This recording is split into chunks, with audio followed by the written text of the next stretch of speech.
The chains echoed before she did. Metal against marble. Every step deliberate. No one spoke. Inside the underground courtroom of Kang Taemin, silence was law. Men had begged in this room. Men had disappeared from this room. But they had never brought a woman into it. Until tonight. She stood alone in the center, wrists bound, shoulders straight, chin lifted. Foreign. Uninvited. Unafraid. At the far end of the room, seated beneath dim gold lighting, was the man Seoul feared more than prison. Kang Taemin. Immaculate black suit. Expression carved from stone. Eyes that never lingered where they shouldn't. For 15 years, he had enforced one rule above all others. No women inside his empire. No weakness inside his walls. But when the guards forced her to kneel, she didn't bow. She lifted her head. And for the first time in over a decade, Kang Taemin looked at a woman. The room didn't move. But something shifted. And everyone felt it. They thought she was the one on trial. They were wrong. What happened in the next few minutes would threaten the very foundation of his control. Her name was Amara Okoye. Accused of corporate espionage. Charged with leaking confidential trade routes tied to Taemin's offshore operations. The evidence looked clean. Too clean. A foreign strategist with access to high-level logistics. Digital trails. Financial timestamps. Witness statements. Should have been simple. Kang Taemin did not tolerate betrayal. His empire thrived on precision. On loyalty. On fear that never wavered. And yet, she did not look like someone waiting for mercy. Her wrists were bruised from restraint, but her eyes were steady. Observant. Not desperate. When Taemin finally spoke, his voice was low enough to silence breath. "Why are you in my courtroom?" She met his gaze without hesitation. "Because someone inside your empire wants you blind." A ripple passed through the room. No one accused the inner circle and survived. But she didn't flinch. Taemin studied her carefully. No trembling hands. No cracked voice. No performance. Only quiet certainty. For a man who built his kingdom on reading weakness. This was new. And dangerous. Because if she was lying, she would die before sunrise. But if she was telling the truth, then the betrayal was not standing in chains. It was standing somewhere behind him. And Kang Taemin would have to choose. Protect his authority. Or uncover a truth that could fracture everything he built. The coldest crime lord in Seoul had never touched a woman. But tonight, for the first time, he wasn't sure control was enough. The accusation was read without emotion. A senior lieutenant stepped forward, tablet in hand, voice steady as steel. Amara Okoye. Charged with unauthorized access to restricted logistics networks. Charged with transmitting encrypted routes to external buyers. Charged with conspiracy against the sovereign operations of Chairman Kang. Each word echoed against the stone walls. Around the circular chamber, men in tailored suits watched without blinking. Some with curiosity, some with contempt, a few with something more cautious, calculation. Amara remained on her knees. The chains around her wrists rested against her lap now, no longer clashing, but heavy enough to remind everyone of her position. Taemin did not interrupt the reading. He sat elevated above them all, fingers lightly resting against the carved armrest of his chair. His expression revealed nothing. Not irritation. Not anger. Only assessment. The lieutenant swiped the screen. Digital records confirm access credentials linked to her ID. Transaction logs trace back to offshore accounts under Nigerian registration.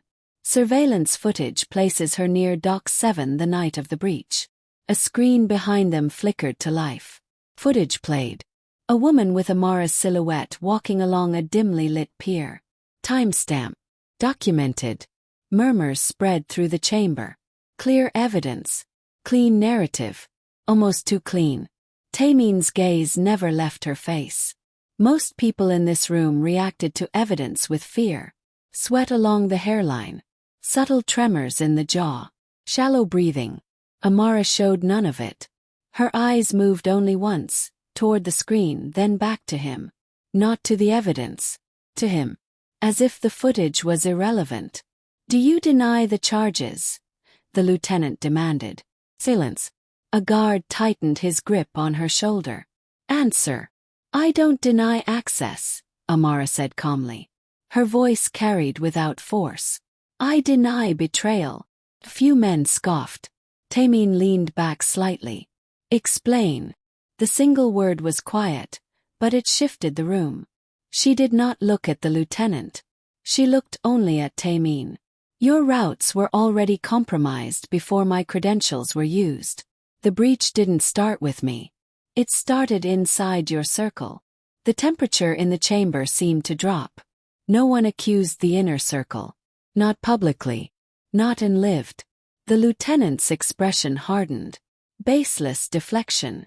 "Then audit Doc 7's internal clearance logs from 3 days prior to my access," she replied evenly. "Not the public ones. The internal override was barely noticeable." But Taemin noticed. His eyes sharpened. The lieutenant hesitated for half a second before masking it. That half-second was enough. Taemin stood. The movement was smooth, unhurried, yet it commanded immediate silence. He descended the single step from his elevated seat and stopped several feet in front of her. Up close, she could see the precision in him. Not cruelty. Not chaos. Control. "Look at me," he said. She already was. No fear. No pleading. Just certainty. For a long moment, neither of them spoke. Then Taemin turned slightly toward his counsel. "The trial is postponed." Shock flickered across more than one face. "Full internal audit." Quietly, he looked back at Amara. "If you are lying," he said softly, "there will be no second delay." He stepped away. "Remove her. Keep her alive." The chains rose again as the guards pulled her to her feet. As she was led out, she did not look back. But Taemin did. And somewhere in the silence that followed, the first fracture in his certainty began to form. The holding room was colder than the courtroom. Concrete walls. One metal chair bolted to the floor. A single camera in the upper corner, its red light steady and unblinking. Amara sat with her wrists freed but marked, the faint bruising dark against her skin. The chains had been removed, yet the weight of them still lingered in the air. A man in a gray suit entered first, one of Taemin's legal strategists. "Polish. Efficient. I've been assigned to represent you," he said, placing a thin file on the steel table. "If you cooperate, we may be able to negotiate reduced consequences." "Reduced," Amara repeated quietly. He adjusted his glasses. "If the chairman decides to make an example of you, there will be nothing to reduce." She studied him for a moment, then leaned back. "I don't need representation." His brows tightened. "That isn't optional." "It is," she replied evenly. "Because this isn't a legal issue." A faint impatience entered his tone. "You are accused of infiltrating restricted infrastructure tied to a sovereign criminal network. That is very much a legal issue." "No," she said. "It's a structural one." He stared at her, uncertain whether to be amused or offended. "You're in no position to be cryptic." "I'm in the only position that matters," she answered calmly. "Alive." The door opened again. 2 guards stepped inside. "The chairman will not see you without counsel present," the lawyer added quickly, rising from his seat. "You should reconsider." Amara stood as well. "Tell him I refuse counsel," she said. "And that if he truly wants to know who betrayed him, he should come alone." The guards exchanged glances. The lawyer exhaled sharply. "You overestimate your leverage." "Do I?" she asked. Minutes later, the holding room door opened once more. This time there was no lawyer. Kang Taemin entered alone. The guards remained outside. The door shut with a heavy click. The air shifted immediately. He did not sit. He stood across from her, hands clasped behind his back, eyes unreadable. "You asked to see me," he said. "Yes." You declined counsel. I don't need protection from you. A faint flicker crossed his expression. Irritation or intrigue, impossible to tell. Then speak. She stepped closer, closing the distance enough that her voice would not carry beyond the walls. For a moment she simply looked at him, measuring. Then she leaned slightly toward him and whispered a single line. Doc 7's internal override was authorized using chairman-level biometric clearance. 3 minutes before your security chief entered the building. Silence. Not dramatic, not explosive, just absolute. Only 5 people in the entire empire had access to chairman-level override permissions. Taemin did not react outwardly, but his stillness changed. She stepped back. I didn't breach your empire, she said softly. I found the rot. His eyes remained on hers, colder now, not at her. The implication. Outside the door, footsteps passed. Voices murmured. The world continued unaware. Inside the room, something far more dangerous had just begun. And for the first time since she walked into his courtroom, Kang Taemin was no longer certain who was truly in chains. By morning the entire compound felt different. Not chaotic, not loud, tighter. Kang Taemin did not need to raise his voice to be feared. He simply entered a room, and men corrected their posture without realizing it. The executive chamber on the top floor overlooked the gray stretch of the Han River. Floor-to-ceiling glass. Minimalist design. No personal photos. No softness. Control lived here. His inner circle stood around the long black table as he walked in. No one sat until he did. The security chief avoided direct eye contact. The finance director's jaw remained stiff. The lieutenant who had presented the accusations the night before kept his expression carefully neutral. Taemin took his seat. Doc 7, he said. One word. A tablet was placed before him immediately. Data scrolled across the screen. Entry logs, clearance stamps, timestamp overlays. Public access records are consistent with last night's report, the security chief stated. No irregularities. Taemin did not look up. Internal override logs. Almost invisible. Then, chairman-level override was not activated, the chief replied carefully. There is no record. Internal logs, Taemin repeated. The temperature in the room seemed to shift. Within this empire, fear did not come from shouting. Came from precision. From the knowledge that Taemin rarely asked twice. The finance director cleared his throat. Chairman, if we continue this line of inquiry publicly, it could destabilize. Who said anything about publicly? Taemin asked softly. Silence swallowed the room. He stood. When he moved, men moved out of his path without being told.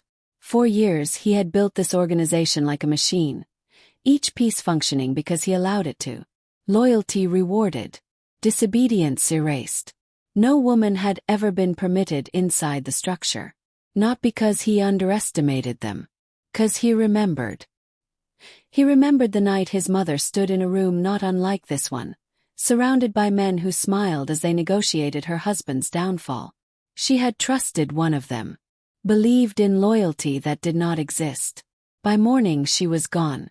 Collateral damage in a power struggle disguised as partnership. Taemin had been young enough to feel it. Old enough to understand it. Attachment created leverage. Leverage invited betrayal. From that day forward, he built walls no one could cross. No women. No intimacy. No weakness. And yet, a foreign strategist had whispered a detail only 5 people should know. Chairman-level biometric override. 3 minutes before his security chief entered Dock 7. Taemin turned slowly toward the man in question. Run a parallel audit, he said calmly. Separate team. No access to current security staff. The chief stiffened. Chairman, if the logs are clean, Taemin continued, voice level, you have nothing to fear. Fear flickered anyway. Around the table, eyes shifted.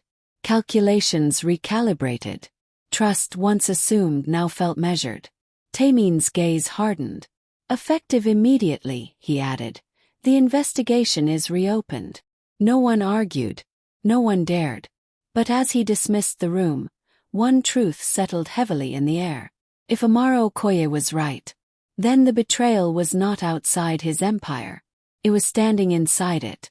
And someone in this room had just realized the cold king of Seoul was no longer looking outward. He was looking at them. The audit did not begin with accusations. It began with numbers. Taemin moved the investigation off the main servers and into a private system accessible only through biometric verification known to 3 people.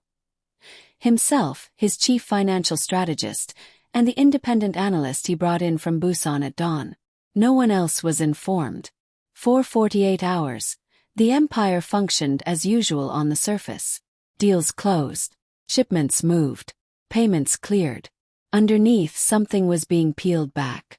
The independent analyst worked in silence, inside a secured glass office overlooking the operations floor. Lines of data scrolled endlessly across dual monitors. Shipping manifests, offshore transfers, clearance stamps tied to Dock 7. Taemin stood behind him, arms folded, watching. "Show me cross-reference transaction clusters," he said quietly. The analyst complied. Patterns emerged. First small. Minor discrepancies in fuel allocations. Slight rerouting fees that should not have existed. Microtransfers buried beneath larger, legitimate payments. Too subtle to alarm an external audit. Too deliberate to be accidental. Taemin's gaze sharpened. "Expand the window," he instructed. Timeline widened. The irregularities stretched back months, long before Amara Okoye's credentials were ever used. Slow bleed. Strategic. Who authorized these adjustments? Taemin asked. The analyst hesitated. They were processed under layered approvals. Secondary signatures routed through logistics oversight. Name. The analyst zoomed into the signature metadata. The room grew quiet except for the faint hum of the system. Primary oversight. Security division. Taemin did not react. Be specific. The analyst swallowed lightly. Clearance hierarchy traces back to executive security control. That division reported directly to one man. The security chief. The same man who stood at Taemin's right hand for 7 years. The same man who had vouched for the evidence against Amara. The same man whose biometric clearance would have triggered chairman-level override if mirrored through internal proxy systems. The analyst leaned back slightly. There's more. A separate ledger surfaced. Hidden beneath encrypted routing tables. Funds siphoned through shell corporations tied to a Singapore intermediary. The intermediary's board registry listed a silent investor. No public identity, only an internal reference code. The code translated to a private authorization sequence used exclusively by executive-level leadership. Not mid-tier. Not peripheral. Tier. Taemin's jaw tightened almost imperceptibly. Cross-match the investor code. The analyst's fingers moved quickly. A name appeared. Not fully written. Partially masked by administrative encryption. But the access tier was unmistakable. Executive. Inner circle. Voting authority within strategic operations. Not a rogue employee. Not an external hacker. Someone who sat at the same table as Taemin. Someone who had stood in the courtroom and called Amara's defense baseless. The analyst looked up carefully. Chairman. This isn't a random breach. Well, it wasn't. It was layered. Protected. Structured. A frame carefully built to collapse onto one visible target. Amara Okoye. Taemin's gaze hardened as the final metadata decrypted. The investor authorization sequence aligned with internal command routing reserved for one of the most powerful men in his organization. A man whose loyalty had never been publicly questioned. A man who controlled enforcement. And who now appeared at the center of a hidden ledger no one was meant to see. Taemin turned away from the screen slowly. Secure this data, he said calmly. Outside the glass walls, the empire continued to move. Inside, the foundation had just shifted. Because the evidence no longer pointed to a foreign strategist in chains. Pointed upward. Toward someone powerful enough to believe they would never be audited. The attack came after midnight. The holding corridor was rarely staffed heavily at that hour. One rotating guard. Cameras positioned at fixed angles. Doors magnetically sealed. Efficient. Predictable. Amara had not slept. She sat on the narrow cot, back against the wall, listening to the faint hum of ventilation running through the concrete. Footsteps approached. Not the steady rhythm of routine patrol. Heavier. Faster. The outer lock disengaged with a mechanical click. The door opened. 2 men entered. Faces partially covered. Uniforms identical to internal security. No announcement. No file. No tablet. One carried a stun baton. The other closed the door behind them without speaking. Amara stood slowly. "This isn't a transfer," she said. The man with the baton moved first. She stepped back just enough to avoid the initial swing. The weapon struck the wall, electricity crackling against stone. The second man lunged, grabbing her arm, forcing her toward the cot. "No witnesses," one of them muttered under his breath. "Not an interrogation. An erasure." Amara twisted sharply, driving her heel down onto the attacker's foot. He swore, grip loosening for a fraction of a second, enough for her to pull free. The baton swung again. This time it connected with her shoulder. Pain shot through her body, electricity biting deep into muscle. She staggered but did not fall. The door remained sealed. No alarm, which meant the cameras were either disabled, or someone had authorized a blind window. The second man drew a blade. Quick, direct, efficient, not improvisation. Planned. Amara backed toward the wall, breathing steady despite the burn in her arm. "You're too late," she said quietly. The words weren't panic. They were assessment. Because if they were sent to silence her, then the audit had reached somewhere dangerous. The man with the blade advanced. And then, the door burst open. Not with noise. With force. The first attacker barely had time to turn before he was thrown against the opposite wall. The second froze as a single gunshot shattered the air. Not to kill, but to disarm. The blade clattered to the floor. Kang Taemin stepped inside. He had not brought an entourage. Only 2 of his most trusted personal guards stood behind him. His gaze moved once across the room. Amara, injured but standing, then to the men on the floor. The silence that followed was heavier than the gunshot. "Who authorized this?" Taemin asked softly. Neither man answered. They wouldn't. They knew the code. But Taemin did not look at them for long. He looked at the security feed panel beside the door. The red recording light was off. Disabled manually. From Central Command. He turned back slowly. His voice remained level. "Take them to level 3. The guards dragged the attackers out without resistance. Taemin stepped closer to Amara. "You were supposed to be under protection," he said. "I was," she replied, voice tight from pain. "Until someone decided protection was inconvenient." His jaw tightened almost imperceptibly. He reached down, picking up the fallen baton. Still warm. Someone inside his organization had attempted to erase the only witness who pointed inward. And they had done it boldly. Within his walls. Taemin met her eyes. "From now on," he said quietly, "you are not staying in holding. You're coming with me." And somewhere beyond the corridor, the man who ordered her death was just beginning to realize. The chairman had intervened personally. Taemin did not take Amara to another cell. He took her to his private office. No guards inside. No cameras active. The only light came from the city beyond the glass walls. Seoul stretched beneath them in cold silver lines. A medic had treated her shoulder. The burn would heal. The intent behind it would not. On the desk between them lay the secured tablet containing the hidden ledger. Taemin stood by the window, hands clasped behind his back. "Speak," he said without turning. Amara remained seated, posture straight despite the pain. Your security division has been siphoning operational funds for months. Not random theft. Strategic redirection. He turned slightly. To what end? To build leverage. She nodded toward the tablet. The Singapore intermediary isn't independent. It's controlled by an enforcement shell corporation. The same shell corporation that oversees your dock security contracts. His eyes darkened. Run by whom? He asked. You already know. Silence. He walked back to the desk and unlocked the file. The final layer of encryption dissolved under his biometric confirmation. The name surfaced in full. Chief Lieutenant Park Dae-ho. The man who had stood in the courtroom. The man who had read the charges. The man who had called her defense baseless.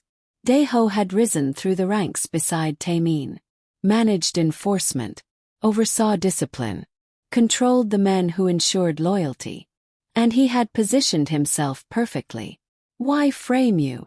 Taemin asked, voice lower now. Because I found the pattern before he finished consolidating it, Amara replied. I was hired by an international compliance firm to audit irregular shipping taxes tied to offshore logistics. Your name surfaced in the chain. Her gaze didn't accuse. Measured. I wasn't investigating you personally, she continued. I was investigating corruption hidden beneath your empire. He absorbed that. You could have left, he said. I tried. The word lingered. He intercepted my departure clearance. Used my access credentials to stage the breach at Dock 7. Once I was publicly accused, any audit trail tied to me would be dismissed as self-defense. Taemin's hand tightened around the tablet. Dae-ho hadn't just stolen funds. He had built a narrative. One that protected himself while destabilizing Taemin's authority. Slowly bleeding resources, quietly redirecting loyalty within enforcement ranks. And when the moment was right, he would have presented Taemin as negligent or replaceable. The room felt smaller suddenly. Your biometric override, Taemin said, connecting the final thread. Mirrored through internal proxy, she confirmed. He needed chairman-level authorization to move certain funds without triggering external alarms. He duplicated your clearance pattern months ago. A betrayal not of money, but of identity. The silence between them fractured. Taemin slammed the tablet onto the desk. Not uncontrolled, not chaotic, but final. The sound echoed through the glass walls. For 7 years, he said quietly, almost to himself. He stood at my right hand. And for 7 years, Amara replied, steady despite the intensity rising between them. He studied your blind spots. His gaze snapped to hers. You think I was blind? I think you trusted loyalty more than you trusted verification. The words landed. Not as insult, as truth. For the first time since she entered his world in chains, the emotion in the room was no longer restrained suspicion. It was betrayal. Cold. Personal. And explosive. Taemin straightened slowly. Prepare yourself, he said. For what? For what happens when a king discovers treason inside his own court? Somewhere inside the compound, Park Dae-ho was still operating as if nothing had shifted. He didn't yet know the ledger was exposed. He didn't yet know the woman he tried to silence was now standing inside Taemin's private office. But he would. And when he did, Seoul would feel it. The gathering was called at dawn. Not a quiet meeting.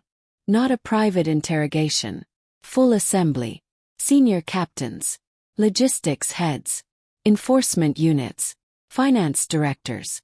Every layer of leadership stood inside the main operations hall beneath the steel beams and suspended lights that had witnessed years of unquestioned authority. Park Dae-ho stood at the front, composed as ever. If he was uneasy, he did not show it. Kang Taemin entered without announcement. The room straightened instinctively. He did not take the elevated platform this time. He remained on the same level as his men, gaze sweeping across faces that had once felt predictable. An internal audit was conducted, he said calmly. Murmurs threatened to rise but died under the weight of his tone. Funds have been siphoned from enforcement allocations over the past 8 months, routed through a Singapore intermediary.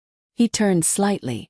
A screen behind him illuminated with transaction logs, authorization sequences, biometric timestamps, Doc7 override data. Daeho's posture did not change. "Chairman," he began smoothly, "if this is about the foreign strategist, the evidence against her remains." "This is not about her," Taemin interrupted. The cut was clean, final.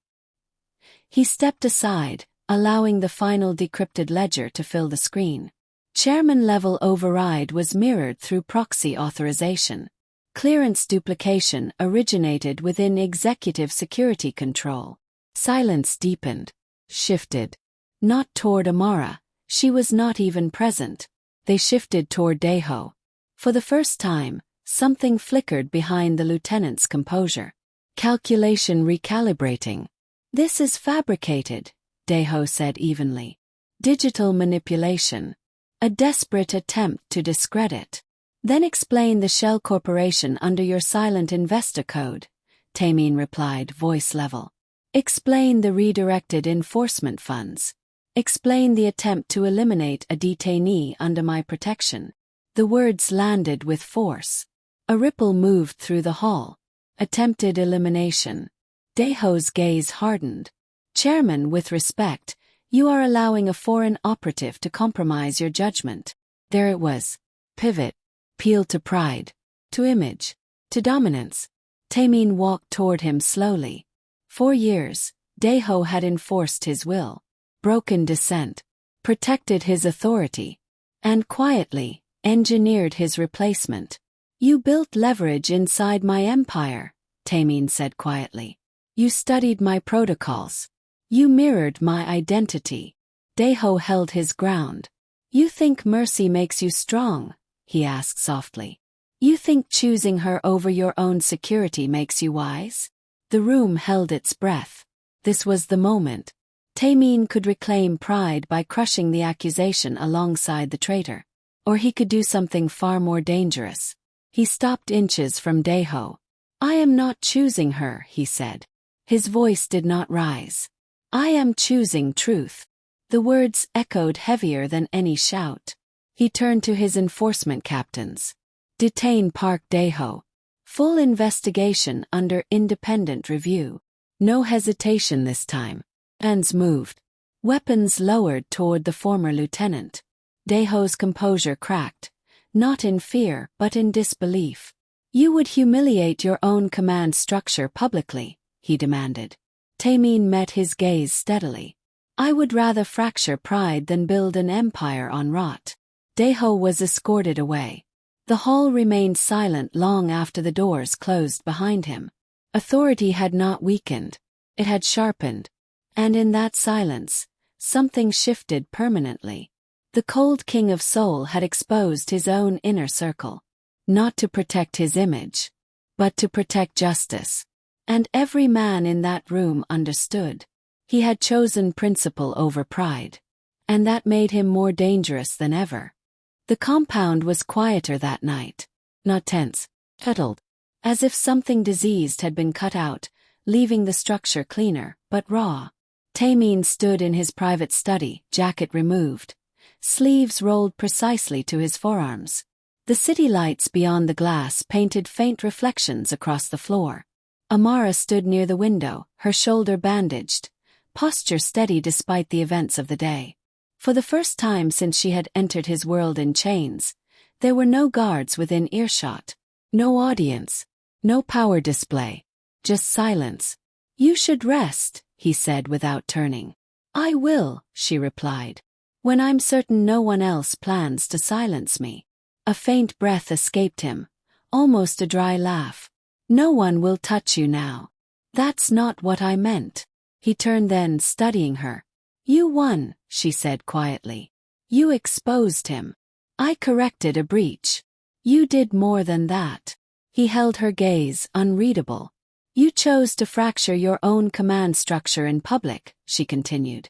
"Most men in your position would have handled it privately to preserve image." "Image is irrelevant," he said. It wasn't, she replied gently. Not before. The words lingered between them. He walked past her to the low table near the center of the room and poured a glass of water. Not alcohol. Control even now. For 15 years, he said at last. No woman has entered my operations. She waited. I don't mix attachment with authority. That's strategy, she said. Not explanation. His jaw tightened slightly.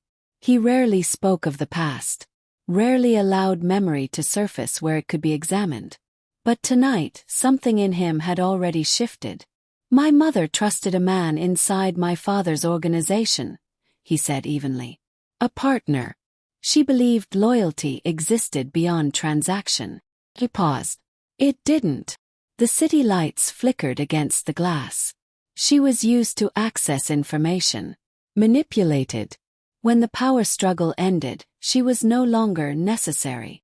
He did not describe it further. He did not need to. I learned early, he continued, that affection creates leverage. Leverage invites betrayal. So you removed the variable, Amara said softly. Yes. He met her eyes directly. No women. No intimacy. No weakness. Silence settled. She stepped closer, not cautiously, but deliberately. And yet, she said, the man who betrayed you was not a woman. His expression hardened slightly. Your mother's mistake was not loving, she continued. It was trusting the wrong person without verification. He said nothing. You built an empire on control, she went on, her voice steady but firm. But control without trust becomes isolation. And isolation creates blind spots. His gaze sharpened. You think I am blind. I think you are human. The word landed differently than accusation. She did not reach for him. Did not soften her tone. You chose justice today, she said. Not because of me. But because you refused to let betrayal define your rule. He studied her carefully. No one challenges me in my own office, he said quietly. I'm not challenging your authority, she replied. I'm challenging your fear. The air between them tightened. Not hostile. Suppose.